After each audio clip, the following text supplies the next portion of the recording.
Okay. Hello, everyone. Can you all hear me? Yep. Yes. Okay, great. As Shannon said, my topic tonight is cholesterol and specifically how to lower it. Now, cholesterol is not one of those words that kind of gives us the warm and fuzzies because normally we don't think about it unless our doctor says, hey, your cholesterol is creeping up, or you're thinking, oh man, I might have to lose weight. I might have to eat differently because my cholesterol is going up. They're talking about medication. So it's not something that's usually shrouded in positive feelings, more negative feelings, which is a disservice actually, because cholesterol is necessary to our bodies. In fact, even if we didn't eat any, our body is still going to manufacture it because it's needed. Well, why is it needed? What do we use cholesterol for? Well, we use cholesterol for a variety of things. One of the most important parts of that, I think, one of its most important roles is that it helps to maintain the function of the cell wall. So every cell in our body, doesn't matter where it's at, what organ it's at, has a lot of different components contained inside it. It's kind of like we'll just say a fried egg. How's that for the cholesterol talk? A fried egg. And you know how when you crack an egg and you're frying it, it all stays together. It doesn't like just kind of leak apart. That's because of the configuration of that white that kind of maintains it. And you can think of that as like a cell membrane. So the membrane around our cells has to hold everything intact, but more importantly, it's a barrier to anything coming in, any foreign body, which could be a bacteria, a virus, a cancer-causing substance, a disease-causing substance, anything like that. So it is actually as impenetrable as possible, as our immune system can make it. And we need cholesterol for that. We also need cholesterol for our brains to function, for a stable mood and mental clarity and cognition and memory and all those things we're all saying, we're lacking these days. So we need it for that. We need it for hormone production. And it's a well-known fact that oftentimes after a woman goes through menopause and her hormone levels dip down, you can expect that her cholesterol levels start to creep up. And sometimes my clients will say, well, I'm not doing anything differently. I didn't gain weight. I'm still exercising. I'm not eating differently. But by virtue of your estrogen and progesterone and even testosterone levels dipping down, your body's compensatory mechanism says, hey, those are lower levels than usual. We better try to ramp it up a little. And that comes from that cholesterol molecule. So it's important in hormone production for both men and women. It's important for absorption and metabolism of certain vitamins in our body. So there really are some very good reasons why we need cholesterol. But as with all good things, too much of a good thing is not a good thing. So it really becomes about having enough, but not too much for it to become harmful, for it to build up in our arteries, form plaque. Sometimes then that plaque cracks inside the arteries, and then our bodies start to form a little clot over it. And that's when you start to see diminished blood flow and the clot breaking off and traveling to other parts of our body. So that's why we try to maintain our cholesterol within certain parameters. It's not that cholesterol is a villain, because it isn't. But and with everything in our body, we need to strive for that homeostasis and that balance. So that's one thing you'll hear. It's like cholesterol kind of looked at in a negative light. The other thing that I encounter a lot is, well, I don't really have to pay attention to what I eat or what I do with my lifestyle because I take medicine for cholesterol. Well, that's not really true either. So lifestyle change and medication are not mutually exclusive. If you're taking medicine to manage your lipids, that doesn't mean you totally ignore your diet or your nutrition, your exercise, your stress management. That would be like a diabetic, and I see them, so this does happen, who's taking medicine for their blood sugar saying, I'm on this medicine, so I can eat all the donuts I want to, or the cookies, or sweets, whatever I want to, because I'm on medicine for that. Also, I'll hear people with reflux, and they'll say, I take medicine for the GERD.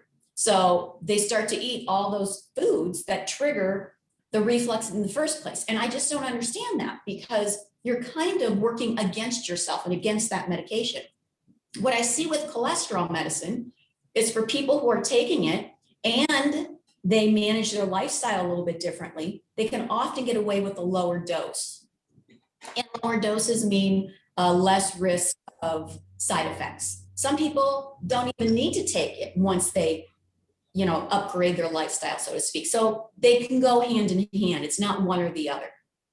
And then probably the third aspect of cholesterol that people like to bring up is you can have somebody who does everything quote unquote right. They have a clean diet, they exercise, stress management, of normal weight, they don't have diabetes or high blood pressure, and their cholesterol is still high.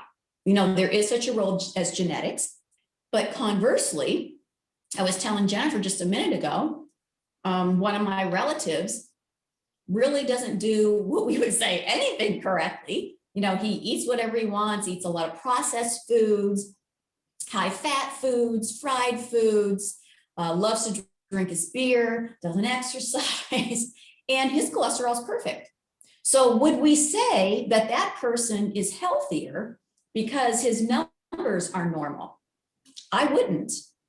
So cholesterol is one piece to the heart puzzle, and it's one piece to the health puzzle. So we can't look at it as the be all end all of health. We use numbers as markers for us, for clinicians, biomarkers to kind of give us an idea of the overall risk and picture, but it's not the only part of it. So I just want to make that clear starting off.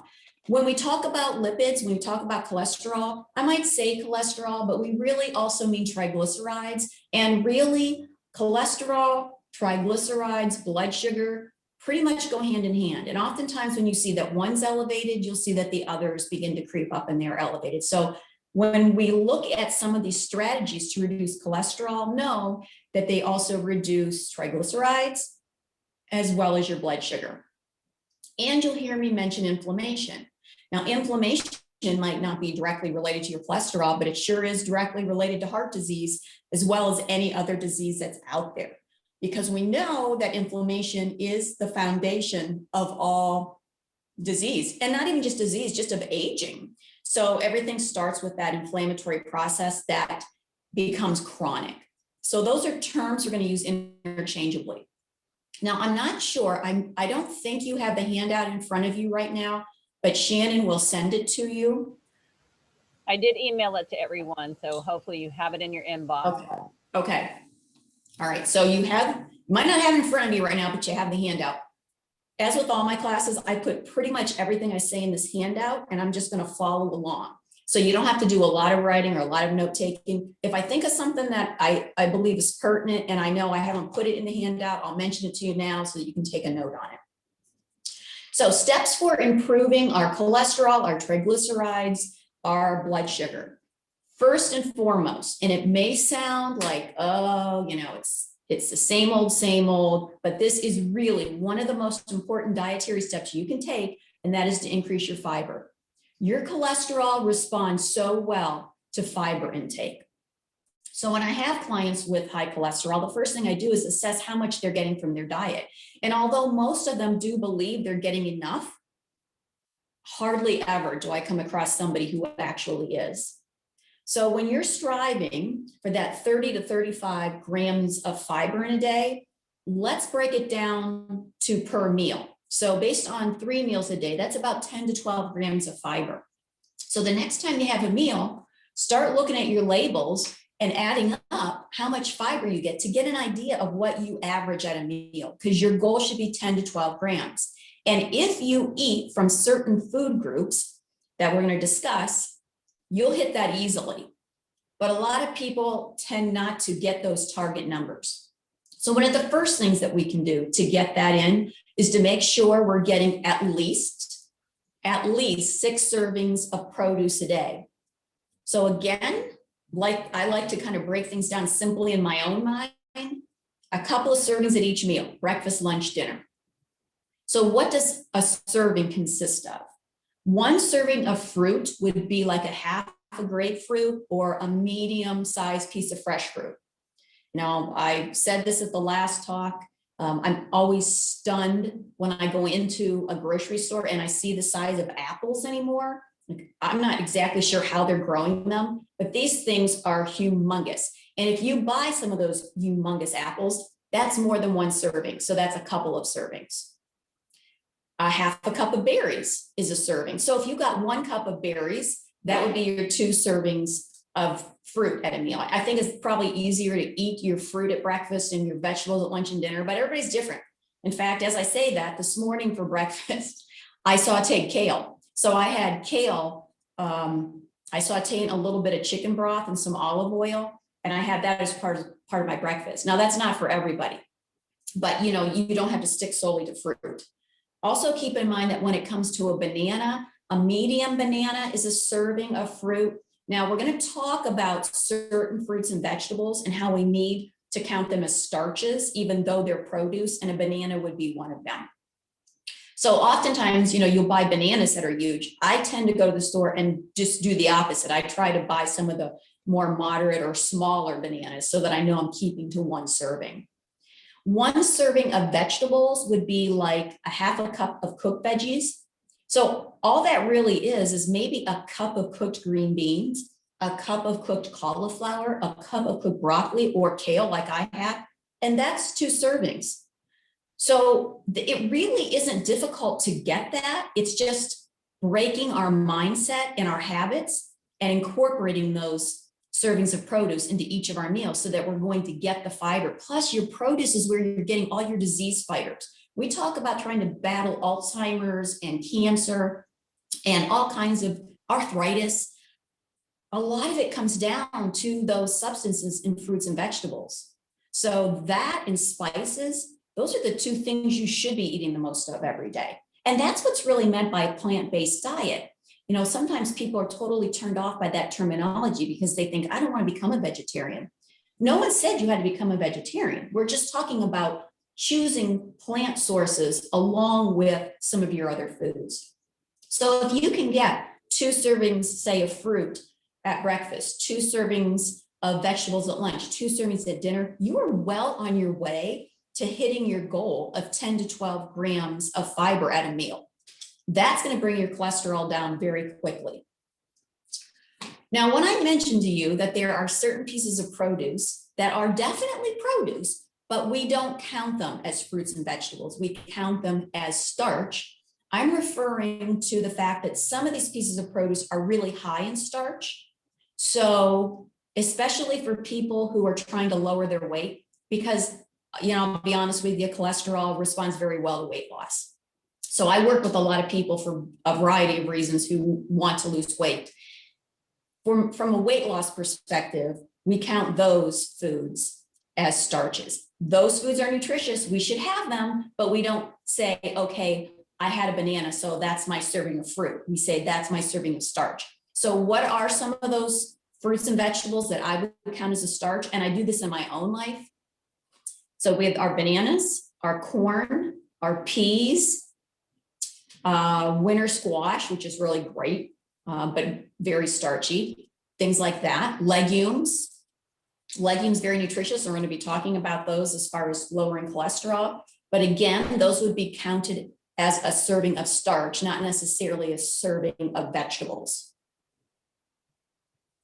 Those, I think, really are the ones that we should try to go to first, rather than always choosing, say, a roll or rice or pasta. There's nothing wrong with those, and we're going to be talking about whole grains next. But more often than not, if you can choose a starchy vegetable, I think you're much further ahead. And certainly from an antioxidant perspective, you are. So they are very nutritious and should be included in your diet. Now, oftentimes people say to me, okay, I get it. I need to eat more fruits and vegetables, but are there certain fruits and vegetables that really help with cholesterol? And there are. Sometimes I hesitate to mention them because I don't want people just to eat those, but I do think it's worth knowing so that you can make sure you get some of those pieces regularly. Number 1 on the list for lowering cholesterol, apples. And specifically, for whatever reason, red apples over green apples. Not that I would say you can't eat green apples, but red apples seem to have more of an effect. And they believe that this effect comes from the pectin. So although research has not, to my knowledge, looked at whether pears, for example, qualify, I know that pears are high in pectin. And since pectin tends to be the substance that helps to lower cholesterol, that's where we need to target. So we have our apples, berries help to lower cholesterol, green leafy vegetables, spinach, kale, collards, bok choy, anything like that, escarole, very good for lowering cholesterol. Now, two that I'm not sure if I put on your handout, because my handout's a little different than yours. Two foods, one, prunes. Might not be on people's list of yumminess, but I like prunes. I think they're really good. So prunes are a good food for lowering cholesterol, and also garlic. Often I will see my clients trying to do the right thing, and so they'll use a garlic supplement. I typically remove them from a garlic supplement. I don't feel like it really has that much benefit.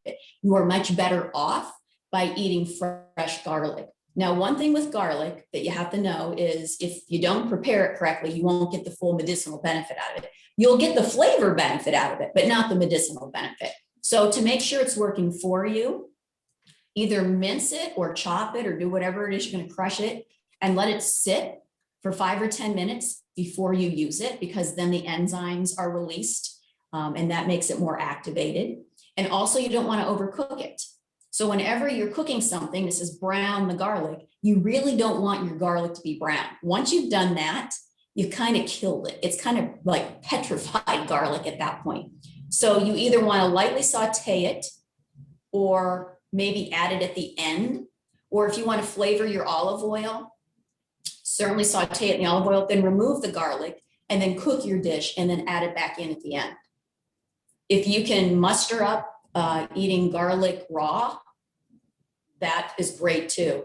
Sometimes what I'll tell people to do if they're interested in that is to mince it up and put it maybe like in a little salsa and eat it on something so that it's a little easier to take. But garlic, fresh garlic, very good for your heart, for anti-inflammatory, for your immune system, as well as your cholesterol. So I would choose that over a supplement. Now, if you notice some of these foods that I talked to you about, they are high on the dirty dozen list or the list of produce that's high in pesticides and chemicals. So my rule of thumb for that is if it's something like apples that I'm going to eat a lot of, and I love apples and I eat one almost every day, then I'm going to buy organic because I know it's got a high pesticide load.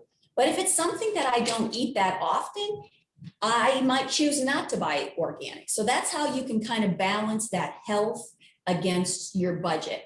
So not everything has to be organic, but if it's something that's really pesticide laden and you're going to be eating a lot of it, then that would be what I would choose to go for as far as our organic is concerned.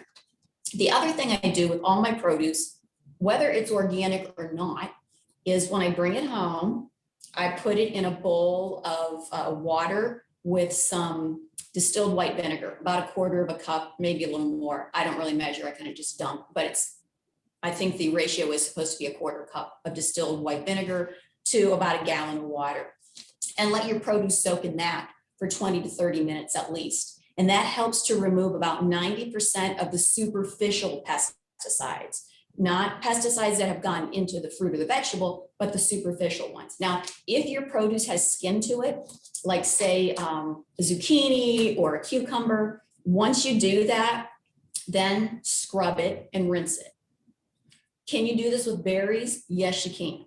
But with berries, I usually limit that to about 20 minutes because you don't want them to get too soggy. And I actually found that when you soak them in the vinegar, it prolongs the longevity, like they don't become rancid and moldy as quickly. So I think it helps on that end. The reason I do that for my organic produce is because it's just a good way to clean it too. I mean, you want to wash your produce, especially if it's produce that's sitting out and people are pawing through all day. So there's a cleanliness factor, and then there's also reducing the pesticides. So when it comes to produce, absolutely, that's your first step towards your fiber. And make that count by getting enough every day. So you're getting 10 to 12 grams of fiber at your meal. Choose some of those foods, those sources of produce that are high in compounds that reduce your cholesterol. And more often than not, choose your starchy vegetables over some of your grains. Now, having said that, we're going to move on to tip number 2, which is reduce starches from grains. Now, I just got done telling you grains are good. So why in God's name would I say reduce your starches from grains? It's not because grains are bad. They are very healthy, especially whole grains. But there's a problem here, and it's twofold. One is the fact that most people don't get a lot of whole grains in their diet. They usually get refined grains. So rather than whole grain sources of starch, they're getting refined grain sources of starch. And when you eat most of these things that are kind of white, as we call them, like white bread or cereals that are low in fiber, pastas that might be low in fiber, quick cooking rice, what happens is your blood sugar level peaks quickly and then comes down quickly. With whole grains, it peaks more slowly, keeps you full, keeps your blood sugar even before it slowly declines. It also doesn't make your insulin levels bounce up and down. And we know that when your insulin levels are at a sustained high and they don't get a chance to come down like they should, and they're up or they stay up, that it can make it more difficult to lose weight. Insulin is actually a fat depositing hormone. So that's why when I'm working with clients, unless they have a medical reason for snacking, I usually tell them try to avoid snacking and have 3 meals a day, and then allow 12 hours at least to elapse between dinner the night before and breakfast the next morning. Now, again, some people have problems with their blood sugar, or they have, believe it or not, a very fast thyroid, very fast metabolism. That doesn't apply to them. People who are trying to lose weight and having like a more stubborn metabolism and having a lot of difficulty there, or maybe their blood sugar levels are high, that's where we're targeting. So that's the first part of it. Most people choose refined grains over whole grains. The second part of it is the quantity. We have a lot of people who I call carbivores. They love carbs. Carbs make them happy. Carbs make them feel good because that's what they're supposed to do. They elevate those happy brain chemicals that we have that are responsible for mood and well-being, and they make us feel good. But the problem is we tend to get into that habit, right, or that hamster wheel effect where all we want to eat is carbs. And when you do that, you're not balancing it out with lean protein, healthy fat, your fiber, those kinds of things. And that's where we run into a problem, not only with our weight, but our cholesterol, our triglycerides in particular, and blood sugar. So when people come to me and say, listen, my triglycerides are high, I always ask them what their blood sugar is, because usually those two mirror each other. And with triglycerides, even though everything I tell you is going to pertain to triglycerides, I start off with them on their starch and sugar and alcohol, because those 3 right there really impact upon triglyceride levels. So if you're a carb lover, if you're a person who's constantly eating carbs, you love your breads, your pastas, your cereals, you tend to rely on that at a meal, I would recommend that maybe you cut back on that by about half, by about 50%, and start looking at balancing it out with some lean protein, some healthy fat, and some produce. What you will find more often than not is those carb cravers start to notice that once they balance their diet out, they don't crave the sweets and the carbs the way they used to. So it can become like a never-ending cycle there.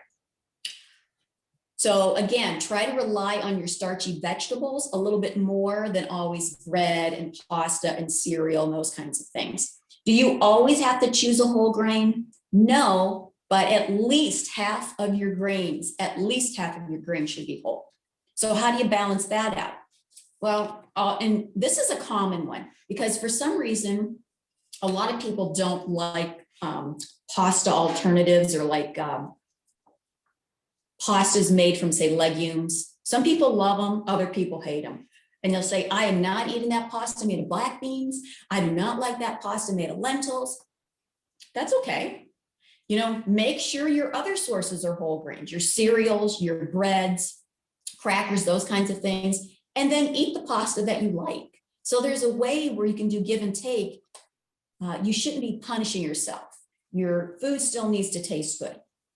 There are specific grains or starchy vegetables that do lower cholesterol, just like some of those pieces of produce we talked about, like apples and berries and dark green leafies help lower cholesterol. There are certain grains or starchy vegetables that do the same thing. And one that I think everybody knows of would be oats. You know, all you have to do is listen to the oatmeal commercial and you know that. But we have to choose the right kind of oats. So, you know, the oats that come like in the little packet, you just rip it open and add water. And you might get like brown sugar and cinnamon or, you know, raisin or this, that, or the other. That's not going to do a thing for your cholesterol. First of all, that's usually refined. And secondly, it usually has a lot of sugar in it. So on your handout, you will see that I broke down some of the terms for oats because it gets kind of confusing. People will ask me, well, should I be eating rolled oats? Should I be eating oat bran? You know, what about steel cut oats? What are those things? So just as a brief rundown, if you would see oats out in the field, technically those are called groats. That is the plant. It's the whole full plant. So that's a groat. Steel cut oats would be where they take that whole plant, that groat, and they simply cut it on a steel blade. That's all that means. So that's why those are all whole grains. Oat bran is they start with the groat, the whole grain, and they just extract the bran and concentrate it and use that. That's not bad, even though it sounds like it because it's not the whole grain. The reason they have oat bran and they extract that is because the bran in it is what's really responsible for lowering your cholesterol. It's got a special fiber in it called beta-glucan. Oats contain beta-glucan. And you may have heard of soluble fiber. Beta-glucan is a type of soluble fiber that helps with cholesterol, helps with blood sugar. It's mostly found in the bran part of the grain. The reason why you might reach for that versus the whole grain is because if they're just extracting all the bran, it's a very concentrated source. You're going to get a whole lot more than in the whole grain, just because that's all you're eating is the bran. So that's why some people choose oat bran. If you get regular old-fashioned rolled oats, still a good choice. They're just steamed and pressed sounds like I'm talking about dry cleaning. They're steamed and pressed before they're put into the container. So those are all good choices. But if your cholesterol is really high and your goal is to eat oatmeal like it's a superfood, then I'd probably go with the oat bran or, you know, even the groats. Another source of beta-glucan, if you don't like oats, or you do like oats, but you're kind of sick of eating them all the time, would be barley. Barley is actually even a little bit higher in beta-glucan than oats, and a little bit higher in soluble fiber than oats. Not a lot, they're pretty close, but barley is higher. If you are eating gluten-free for any reason, then you're gonna need to stick with the oats because barley contains gluten. All right. Any questions so far before we move on to sugar? All right. Sugar, as I mentioned, is of particular importance when somebody's triglycerides are high, or maybe they're pre-diabetic or diabetic. It also influences your cholesterol. However, it more so influences your triglycerides. So we have to take a look at exactly how much sugar we're getting in a day. Again, it used to be, you know, sugar used to be something that we all thought of as pleasant, you know, some sweets. And nowadays you hear about sugar, it's like, you know, I'm supposed to cut the sugar. Well, we can still have sugar. It's just that if we eat too much of it, it becomes a problem. And again, if you're a carnivore, you probably crave sugar and sweets too. That tends to go hand in hand. So the recommendation for women is that you keep your added sugar to no more than 6 teaspoons a day, which would be 24 grams. And when you read labels, sugar is broken down in grams. For men, it is 36 grams of sugar or 9 teaspoons a day. All right, here's the part where I need to differentiate between added sugar and natural sugar. And when I say natural sugar, I'm not talking about honey, molasses, maple syrup. Even though those contain some vitamins and minerals, it's still sugar as far as your body's concerned. When I say natural sugar, I'm talking about sugar that naturally occurs in fresh fruit or whole fat dairy. All right. The reason I differentiate whole fat dairy is because when we start removing fat from foods, manufacturers have to make up for that lack of fat. The fat lends itself to texture, to mouthfeel and taste. There's a reason it's there. And when you remove it, the product then tastes lacking. So they tend to add starches and sugar. So with whole dairy, like say whole milk, the sugar content's going to be, the natural sugar content's going to be lower. When you get to like skim milk, something like that, where they remove the fat or even like 1%, they start to add in a little bit more sugar. So that's where you kind of have to look at your balancing point. Oh, am I at a higher risk for, diabetes and my blood sugar, or more, am I, more concerned about my lipid level? And that's where you might have to think, well, okay, it's a trade-off and I've got to figure out which might be my best choice. Added sugar is not a concern with fresh fruit. The sugar that naturally occurs in fresh whole fruit, not canned fruit or juice, is there by nature, is mitigated by a lot of the fiber that's in it, as well as the vitamins and minerals. And a perfect example of this, and unfortunately it was my boss who said this, but I had a really great boss when I worked at Hammett, and he had a good sense of humor. I worked with him for a long time. And he's always trying to lose weight. He's a big guy, he was always trying to lose weight. And he said to me one day, yeah, I'm trying to lose weight. I'm not eating very much. It's just not working. The weight's not coming off. And I had to give up my apple. And I said, what are you talking about? He goes, I had an apple every day in the middle of the afternoon for a snack, and I had to give that up. I said, well, why would you have to give up your apple? And he said, do you know how much sugar's in an apple? And I said, well, no, I don't, because you don't need to be concerned about the sugar that's in an apple. And then I just looked at him and I said, I'm serious with this question. I said, do you actually think that apple is why you're overweight? You actually think that the apple is the problem? And then he started laughing. He said, oh, well, yeah, when you put it that way, I guess not. But those are just some of the crazy things that we read. And we think, anytime you read something where you have to eliminate, I'm not saying reduce the intake, but eliminate your like fruits and vegetables or something. Something is not right. A little red warning flag should be going up in your head. So don't let your common sense leave you. So added sugar would be sugar that the manufacturer puts into a product. And sometimes it's hidden. Like if you're going to have a drink like alcohol, or you're going to have a brownie or ice cream, you know there's sugar in there. You can taste it.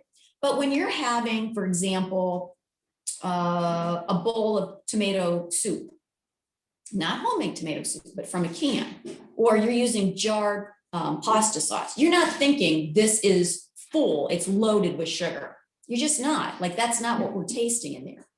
So when you're thinking about women having to minimize their sugar, and men too, and women having to keep their added sugar intake to 6 teaspoons and men to 9, let's think about how much you get in some common servings of food. So for example, pre-pandemic, when people were going out to eat, you know how you would get a salad and you might ask for your salad dressing on the side in one of those little cups, those little plastic cups. If you got one of those full of light, berry balsamic kind of dressing, you would have 7 teaspoons of sugar in one. And a lot of people use 2 or more on their salad. So that would be 7 teaspoons of sugar. 1 cup of commercially prepared tomato soup, 7 teaspoons of sugar. A half a cup of baked beans, same thing. A half a cup of spaghetti sauce from a jar. Again, it doesn't mean you can't have it, but what I would do is look at other products that might have less. So just making little modifications and different choices along the way can significantly decrease the amount of sugar in your diet. I don't know about you, but if I can have X number of teaspoons of sugar a day, I don't think I really want to get it from, baked beans or tomato soup. I'm probably going to want to get that from a cookie or something. So I want to use my sugar wisely. Also, fruited yogurt. And that's why I usually tell people don't buy fruited yogurt. Buy plain yogurt, preferably Greek yogurt because it's higher in protein. Add your own produce. And even if you added a little bit of sweetener on your own, a little honey or something, you're probably not going to add as much as you get in some of those commercially prepared ones. Just a little 6-ounce cup of like strawberry yogurt has a good 7 teaspoons of sugar in it. I doubt you're going to load, your bowl of Greek yogurt and blueberries or strawberries with 7 teaspoons of sugar or honey or something like that. So that's how you make those improvements and you make those cuts. So what I would suggest is, take a day, a couple hours in a day and go through your cupboards and just start looking at some of the products you buy and notice how much sugar's in it. Now, again, sugar on the label is listed in grams. So if you want to convert it to teaspoons, just because I think it's a little easier to keep in mind, you just divide the number of grams by 4, and then you'll have the number of teaspoons. And this is all on your handout, by the way. So start reading those labels a little more closely so you can make some better choices. So it's not about eliminating things, it's about upgrading your choices. So we have our fiber and our produce. We have a moderate amount of whole grains. We are reducing our sugar. That all helps cholesterol, blood sugar, triglycerides. The next thing we have to do is include some high quality fats. Now notice I didn't say cut the fat, because there really are not studies that show that the way to go is to simply eliminate fat. I mean, look at the Mediterranean countries and all of the information on the blue zones. Those people are eating high quality fats in moderation. They're getting their fat from olive oil, from avocados, from nuts, from seafood. We need fat in our diet. In fact, 60% of our brain cells come from fat. They're manufactured from fat. And it's not the kind of fat we get in fudge and French fries, unfortunately. It's the kind of fat that you get from fish and flaxseed. So your source of fat makes a big difference. The fat that you really have to pay attention to on labels would be trans fats. And fortunately for us, labels are pretty advanced when it comes to breakdown of fats, and it will list trans fats. The only little caveat is you can have a minuscule amount of trans fat in a serving, and it doesn't have to be recorded. So for example, if it's less than like a gram of trans fat in a serving, they can put 0. Well, you're probably thinking, well, less than half a gram, who cares? But the problem is they usually adjust the serving size to make it come out to less than a half a gram of fat so they can put 0 on there. The serving size might not necessarily be what most people consume. So even if you see 0, if you're questioning it, look at the list of ingredients. And if you see hydrogenated oil or the words partially hydrogenated oil, you know it has trans fats in there. And those are the fats that can get us into trouble as far as our health is concerned. But if you are making better choices, and a lot of it's common sense about your high quality fats, you're going to be fine. People still ask me about eggs because they've gone back and forth on eggs.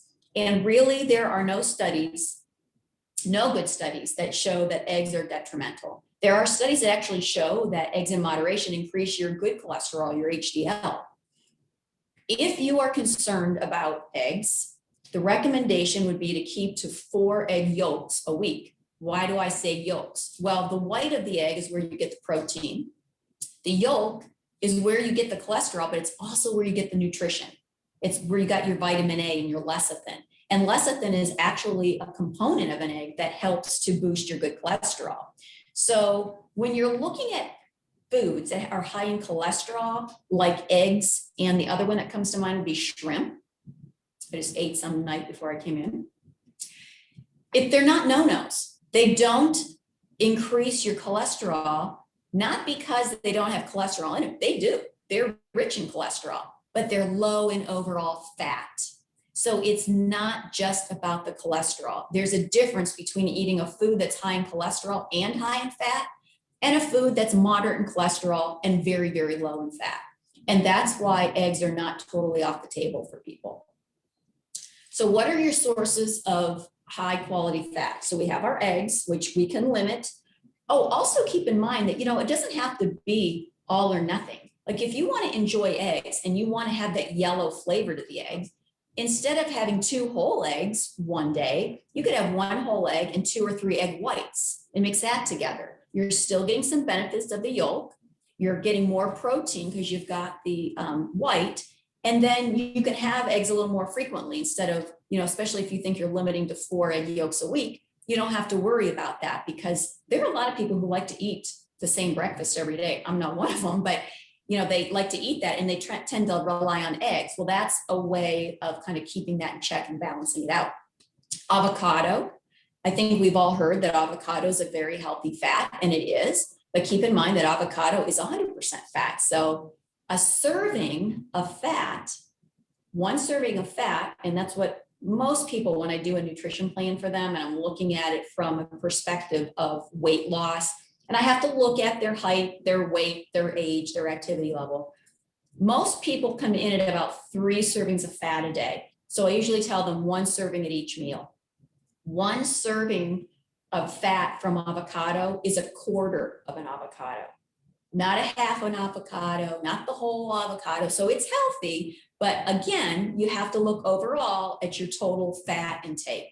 So is it going to hurt you one day to eat like all your fat in 1 avocado? No, but it's not something I do every day because you want to make sure you have a balance at each meal of your lean protein, your high quality fat, your fruits and vegetables, and your moderate amount of grain. That is balance that your body needs both physically and mentally to function in each meal and in each day. Also, oils. The rule of thumb to know whether or not it's a healthy oil is if it's a healthy food from which the oil is derived, then it's probably a healthy oil. So olive oil, grapeseed oil, avocado, walnut oil. Coconut oil is often listed. Now, I'm a little on the fence about coconut oil. It does have some benefits. It provides a medium chain fatty acid that we don't normally get from other foods that we do need. So I don't have a problem with people using it periodically, but I wouldn't, if you have a problem with, especially with your cholesterol or heart health, I don't think that I would use coconut oil as my sole source of fatty oil every day. I think, you've got to moderate that a little bit because it is high in saturated fats. What about canola? Canola's fine, but it's one of those oils that in our country is highly genetically modified. So you want to buy a canola oil that says it's certified non-GMO. If it happens to be organic, then it is non-GMO, but sometimes it's hard to find an organic canola oil, but you can find ones that say certified, have the label, the certification that it's non-genetically modified. Seafood, excellent way to get a good source of protein and a little bit of really healthy fats. And the ones that are really high in those protective omega-3 fatty acids, and those omega-3s are good for your joints, your skin, your hair, your nails, your brain. Those would be your cold water fish, like salmon, mackerel, albacore tuna, trout. That's one of my favorite. Little sardines, things like that. Those are really good choices for fish.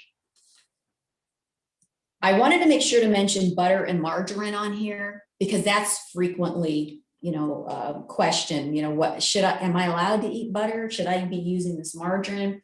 I'm really totally against margarine because it's got a lot of trans fats in it. It is not really a clean product. Like I'm more into whole real foods.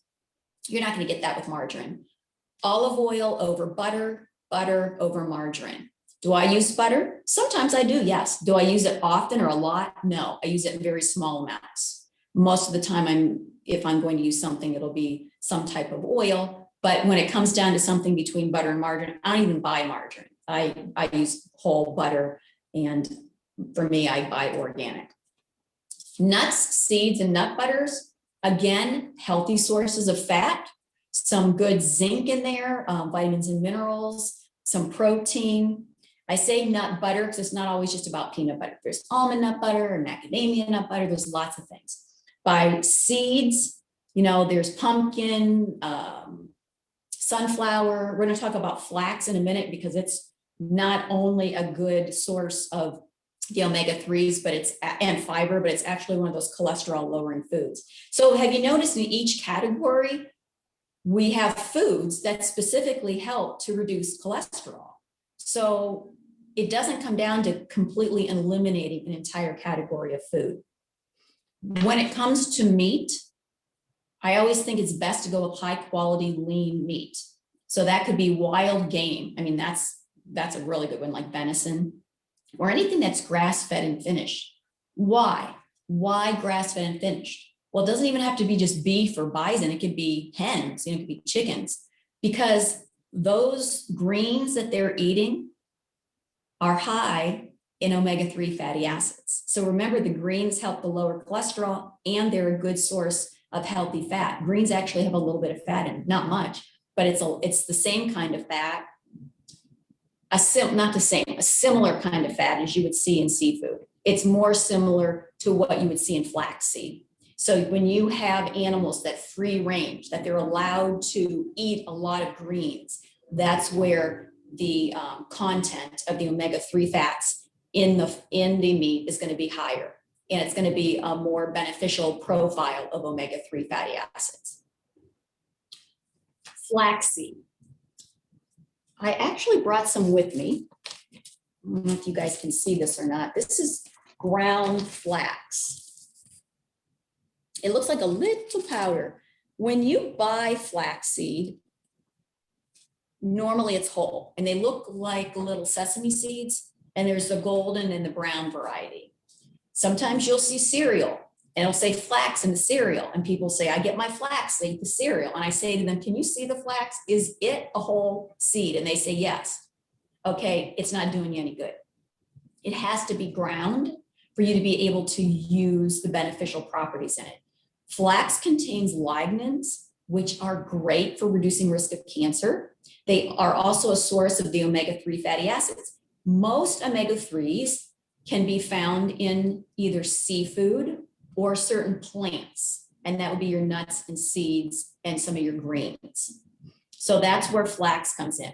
The only downside to using flax specifically for cholesterol is that the studies that have used it have found you have to use quite a bit of it. So where I might use flaxseed for some of my menopausal women for hormone balance, they only need about a tablespoon twice a day. For cholesterol, it's actually 2 tablespoons twice a day. Is it difficult to eat that? No, because you can put it on anything. You can sprinkle it on a salad, put it in your oatmeal, your yogurt, your applesauce. I mean, it's not hard to get. But sometimes it's tough for people to get that much in, to just remember to do it. The other thing is, it is high in fiber. And just as you wouldn't be eating a lot of legumes at one sitting, you'd want to gradually add that to your diet so that your stomach doesn't protest. It's the same thing with flax. It's high in fiber. So add a little bit and then gradually over time increase it. Okay, so flaxseed, one of those foods that has a beneficial effect on your cholesterol, but you need to grind it. So you can keep it in whole seeds or ground, but if you grind it, it must be refrigerated, because once you do that, it kind of exposes the oil and the fat to air, and you don't want it to become rancid. So once you grind it up, store it in the fridge no longer than 3 months before it goes bad. Whole seeds, those can be stored at room temperature for actually up to a year. So what I like to do is I just put everything in the refrigerator because I figure then I don't have to worry about it. And then I maybe only grind a cup at a time so that it's used a little bit more in a fresh state, but it's very easy to use. Soy is another food group that has positive effects on your cholesterol.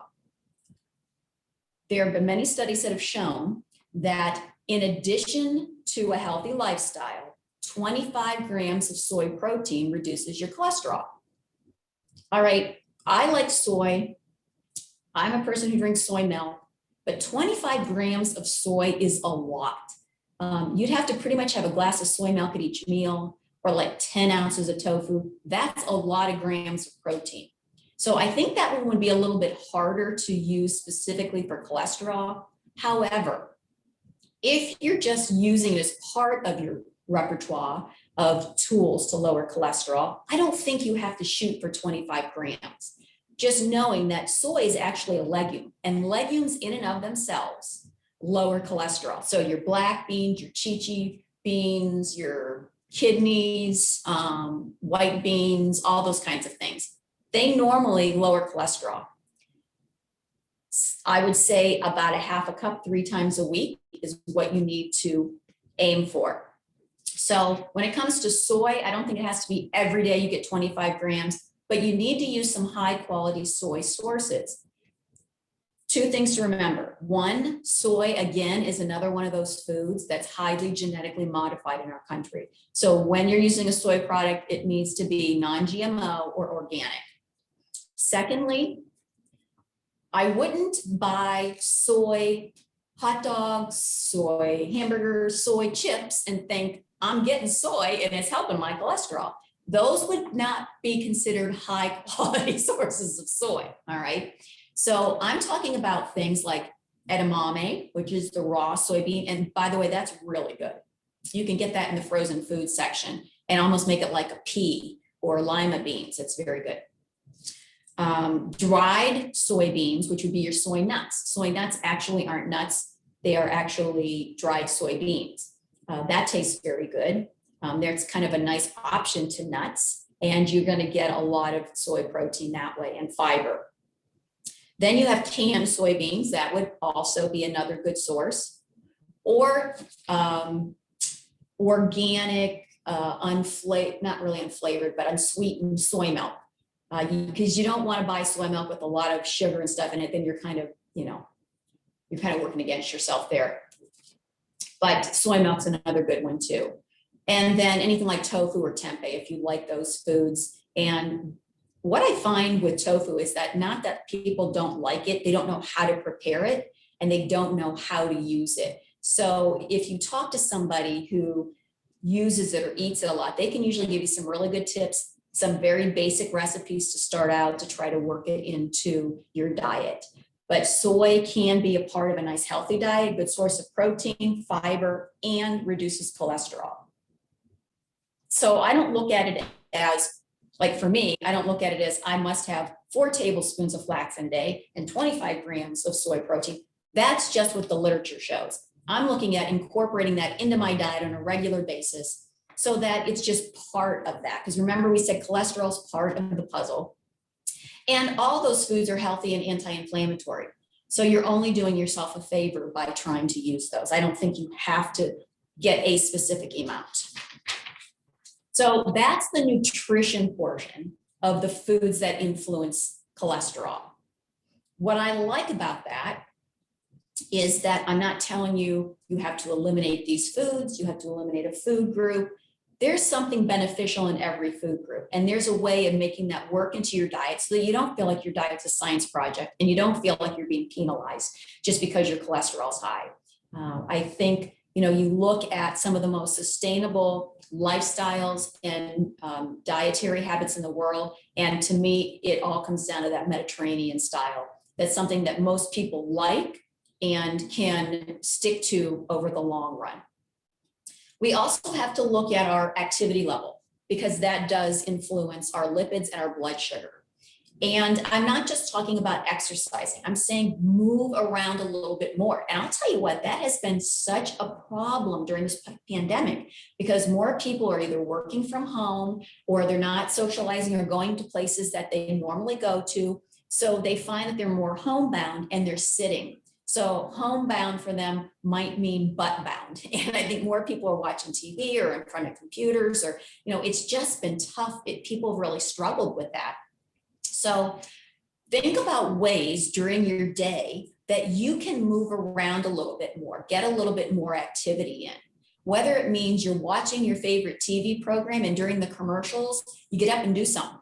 Like during one commercial, you do stretching exercises. During another commercial, you go up and down a flight of steps a couple of times. Another commercial, you're doing wall push-ups or some squats or something like that. It's really about keeping your body a little bit active and moving. And I think around here, and we talked about this at our last class, is really getting bundled up and finding a safe place to go outside and take it outside and walk.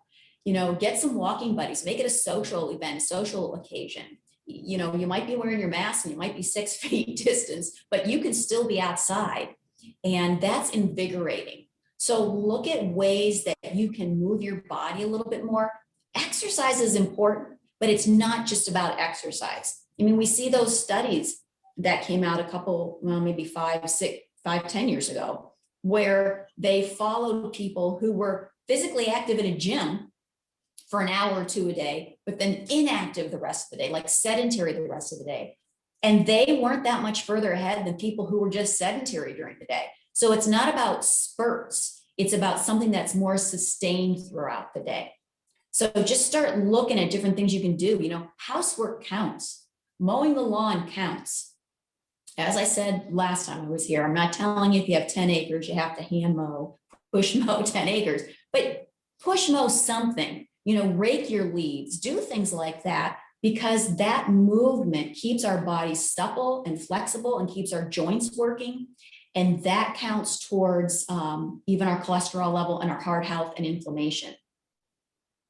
So we have to kind of look at what we can do beyond even formal exercising. Again, I keep going back to the Mediterranean style, but a lot of those people don't step foot in a gym, but they're outside and they garden and they walk to their neighbor's house, and they might park their car if they're usually riding their bike, and walk to different stores rather than getting in a car and moving it from place to place. So that's the mindset I think that we have to get around. And that's one of the great things about Blue Zones, is it looks at the environment and the community to make it more walkable, to make it more activity driven. So it's a little bit easier for people. Stress management has to come in here too. And that might not be something that you think of right away when you're looking at lowering your cholesterol, but it certainly makes a big impact. And I remember when some of my days at Hammett, when we would be running some programs looking at lowering people's risk of heart disease and weight and that kind of thing, we'd have people who, you know, they had to log everything in formally. They were following the nutrition plan. They were exercising, you know, they were doing what they needed to do. And still their cholesterol would get to a point and it just wasn't budging. And then the clinician would sit down with them and say, well, are you practicing your stress management every day? They'd say, no, like that's not as important as the nutrition and the exercise. So I'm not doing that, I'm blowing that off. Well, it is important. And for some people it can be very influential. And when we would get them to realize that and take that 10 or 15 minutes, I mean, it doesn't have to be a lot, to devote to calming your mind, which calms your body, and all of your indicators, your biomarkers, it makes a difference. We would see that their cholesterol level, their blood sugar level would come down, and they were astounded. They were astounded by that. But that's the role that stress can play. You know, biochemical changes happen in our body when we're constantly under the gun, when we constantly feel like we're revved up. I'm not talking about short spurts of stress. I'm talking about sustained stress. It damages blood vessels. It damages cells, brain cells, as we all know. We get a little kooky when we're under a lot of stress. So it impairs our sleep, our judgment. We become more accident prone. Our risk of disease goes up. Our cholesterol goes up. Our weight goes up just from that. So what I'd like to encourage people to do, because this past year, let's face it, has been, you know, pretty phenomenal when it comes to stress, is sit down and think about exactly where your stress is coming from, or why it is you sometimes feel like you're totally overwhelmed, you can't keep up, or you just burn out. The reason I like to have people write that down is because then we can identify what some of the problem areas are and which ones we have some control over. Which ones can we problem solve? Which ones can we do something about to mitigate some of it? And which ones can we not? Because let's face it, there are some things in your life at certain times, it's just going to be, that's the way it is. So when I get to that point, when I see that, okay, over here on this side, I can problem solve these things and I can do something about it. And I'm a very action oriented person, so I like that. I don't like this other column where I don't really have much control over some things that are going on. So that's when I have to change my perspective. It doesn't mean that I go into denial, but it means I need to think of a way to view it. I need to change my perception so my body is not reacting to what my mind is saying. And that is very powerful. I always like to say that your body believes what your mind perceives. And that is so true. And that's why people's stress levels are different in the same circumstances, because for some people, this one issue can be the worst thing in the world that ever happened to them. And for somebody else, it's like, and oftentimes it's little things. Like I know myself, it's like the minutia that gets to me more than the big stuff. Like I'm pretty good at handling big stuff. I don't like minutia.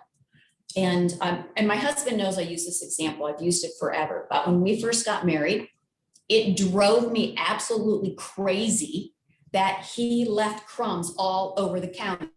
Like if he would make a sandwich or something, I could always tell where he was at. There are food crumbs everywhere on the counter. I'm like, has this man never heard of a plate or a paper towel? Like, what is this? And so like I'd constantly be on him, and I hated it. Like if I see it, it would set me off. And then one day I realized, you know what? This is one of those little things. In the big scheme of things, how important is this? This obviously drives me nuts, but he's a great guy. He's a great husband. Like I tell him, if I had to do it all over again, I'd choose you. I'm not sure he'd choose me, but I choose him. And so in my mind, I thought, you know what? This might drive me nuts, but it's not a big deal. It's something I can compromise on. It drives me crazy. I'm just going to clean it up. Instead of harping at him all the time, I'm just going to clean it up. And you know what? 32 years later, I am so glad I adopted that attitude, because he still leaves crumbs on the counter. But we've been happily married for 32 years, and I just clean it up. So there are certain things that you just have to look at differently and think, you know, really, how big of a problem is this? So take a look at some of those things that are solvable. And for those things that really aren't solvable, find a way of looking at it that helps to keep you a little bit more calm and centered. And then last but not least are supplements.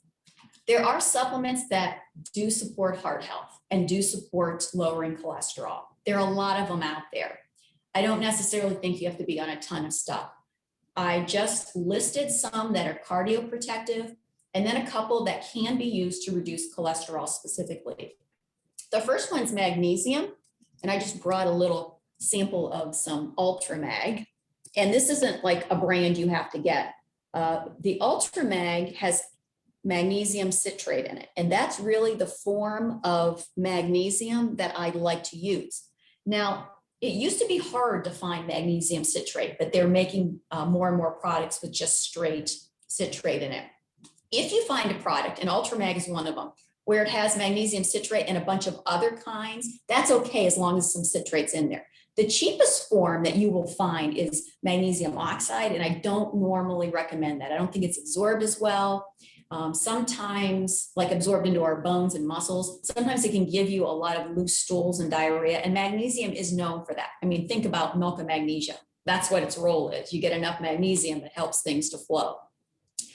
How does it help you with your heart? Magnesium is actually a mineral that you need in your body, in your bloodstream. It's good for muscles. So your heart is a muscle. So it's good for heart health. It's good for your overall muscles and muscle pain.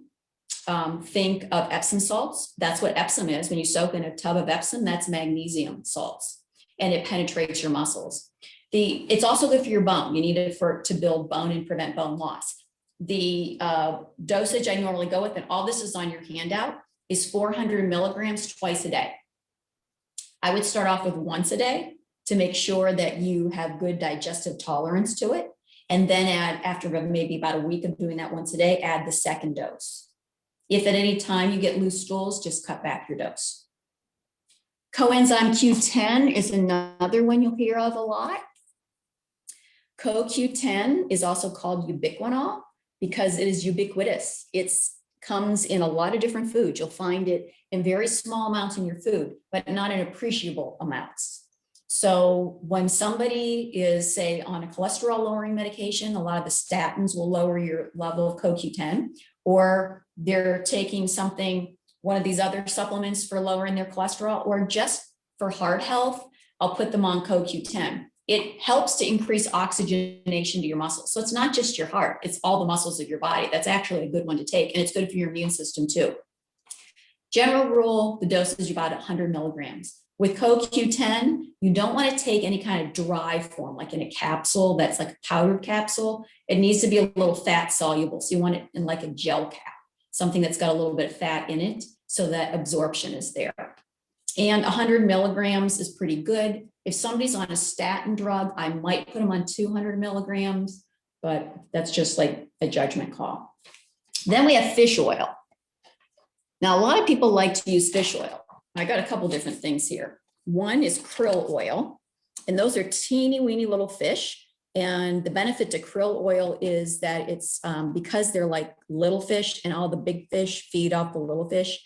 And that's where you get a higher amount of mercury in seafood, almost mercury free, because they're like the smallest little fish you can get. So very low mercury. Also, people tolerate this well. Sometimes people say when they take fish oil, they get like fishy burps, like they feel like they have ingestion and it's like fish. You don't get that from this. This is not exactly a fish oil. This is a mix. So on your handout, I have 1,200 milligrams of EPA and DHA. Those are the two fatty acids that are responsible for the anti-inflammatory benefits and reducing heart disease risk. Most of that comes from fish. Some of it comes from plants. So you can find some supplements that are plant-based, which is good for people who have fish allergies. If you also have a fish allergy, you can usually take one that comes from algae, because that's what the fish eat, is the algae, and that's how they get the higher fatty acids. So it doesn't always have to be a fish oil. If you are eating seafood 2 or 3 times a week, I really don't think you need a fish oil. That's actually your best source. But fish oil is good, as I said before, skin, hair, and nails, brain, heart health. Cholesterol lowering supplements, there are several of them out there. There are only 2 I tend to use with clients, and one I don't use all that much. The one is artichoke leaf extract. And by the way, on your handout, I not only have this information, but I have some information that I'm not even saying right now. Like, for example, I always tell people to separate their medicine from their supplements by about 2 hours so that you don't have any absorption issues, no competing. So there's a lot of that on your handout, a lot of those safety kinds of things that I'm just kind of skimming over right now. But artichoke leaf extract is one that can be used. Actually, the whole artichoke plant is very, very nutritious and is known to help with cholesterol. The little caveat with artichoke leaf is that you have to take it 3 times a day to get the dose that's beneficial for cholesterol lowering. That can be a problem with people. Normally, when I come up with a supplement regimen for my clients, I break them up into twice a day, AM and PM. For some people, it's hard enough for them to do that. If you add a 3rd dose, people tend to miss it. So to me, that's a little bit of a disadvantage. The other thing is artichoke itself, as well as the supplement, can cause some contractions in your gallbladder. So if you have gallstones, even little gallstones that are just sitting in there and they're not causing any trouble, this might not be the product I go to for you, because we don't want to get anything riled up. But artichoke absolutely does help with your lipids. The one that I use the most would be the one you probably heard about the most, the red yeast rice. Now, red yeast rice is exactly what it sounds like. They ferment a yeast on rice and they extract the statin-like substance. And the reason I say statin-like is that drug's classification of statins was based upon the substance in red yeast rice. So it does work, but at a much lower level. It's very, very minimal compared to the prescriptive pharmaceutical. So sometimes when people are taking those medicines, not all the time, but some people do find they have side effects. They may have some muscle pain, headache, liver enzymes might elevate. I don't normally see that with this. There are some people who've run a reaction that way, had some side effects to say, Lipitor or Crestor and some of those, and they will still react to red yeast rice. They're that sensitive to it. But for the most part, I don't normally see that with these products. Everybody's different though, and I always make sure that people notify their doctors so that we can still get the blood work that they need to have, whether they're on red yeast rice, looking at their liver enzymes, or they're on a prescriptive medication. The dosage is usually 1,200 milligrams once to twice a day. I try to start people off on once a day, but if somebody's at a really high risk, maybe they have diabetes, they have high blood pressure, they're really overweight, their cholesterol's sky high, I'll probably put them on it twice. But for others, I might stick them on once a day. 3 months later, they can go get blood work. 3 to 4 months later, see how it's working. If they need more, we'll put them on more. I've had actually a lot of doctors who contacted me saying, I can't believe how well this is working. It doesn't work for everybody, but for those folks that it does work for, it's really nice. And again, I do tell people to take the CoQ10 along with that. Now, there are interactions, just like there are with medications. So if you have any kind of liver disease, if you're on certain medications like maybe anti-rejection drugs, if you've had any kind of transplant, or you have you're on a fungal medication for a long time, those things, you wouldn't take with the red yeast rice, but we look at that before, we actually have you use it. So really good success with that, but it's an alternative to some of your stronger medications. Some people, it won't do anything and they need to go on to have those stronger medications. But for a lot of people, between the lifestyle and the supplements, they can do pretty well. All right, now I know that was a lot, and but it's in your handout. If you ever have any questions, my email is on that handout. You can always shoot me an email. Does anybody have any questions right now? Something that I might have said that's unclear, or maybe something I didn't address? Some kind of burning question you've had about cholesterol?